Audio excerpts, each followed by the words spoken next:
When we take a look at bait, pilchards are the best bait out there. These fish have large eyes, scales that won't fall off, and energy that produces the best fish strikes. Best way to hook them is through the nose or the underbelly if you're going to let them sit. Also, you can clip the tail short to make them wiggle like an injured bait fish.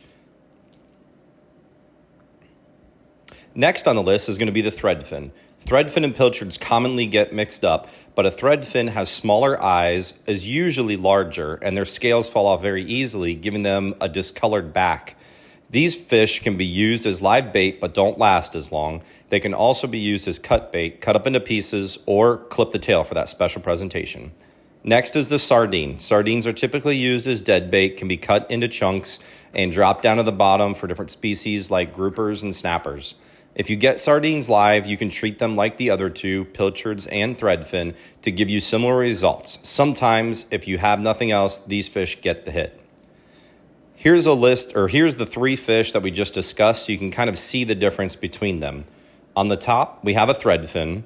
In the middle, we have a pilchard, and on the bottom, we have a sardine. So kind of gives you a little bit of a look at what differences they have. Obviously, the sardines have the smallest eye, pilchards have the biggest, but both sardines and threadfins lose their scales. Next is a shrimp. Shrimp are one of the most widely used baits in all of saltwater fishing. They can be found at bait shops pretty much anywhere where there's saltwater. Hook the shrimp behind the eyes through the head or through the tail for best presentation. They can also be cut up into small pieces should you be fishing for a sheepshead or yellowtail snapper. With a pinfish, these fish make some of the best whole baits and cut baits for redfish, big snook, or any larger species of fish, including tarpon. These fish are caught on the flats in the grass areas. They can be cut into chunks for bait fish, or they could be left whole in different circumstances when you need to catch something bigger. Clip the tail as well.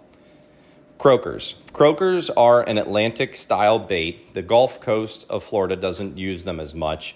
However, they can still make a good bait when nothing else is available. Take a look at croakers for big snook on the east coast of Florida from Jupiter down to Stewart, and these things get the nod under the bridges.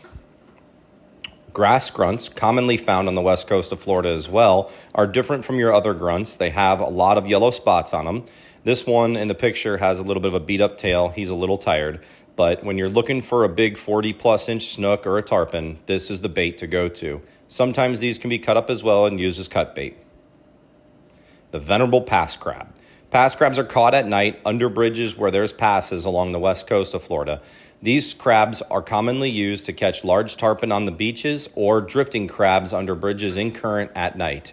Pass crabs are denotated by their pink claws and are easy to catch at night and better to use for bait. Next up is a ladyfish. The ladyfish is a wonderful cut bait. Typically, you could use them whole if you want to catch a very large tarpon and you have a frisky ladyfish, or you could use them for king mackerel bait if you're using them whole. But as cut bait, the cut ladyfish gets a nod from many, many, many redfish and big snook as well. Last up on the list is the ballyhoo. Ballyhoo is an excellent bait for trolling, for mahi, tuna, things of that nature, pelagics. Many different ways to use a ballyhoo, including cut bait dropped down to the bottom.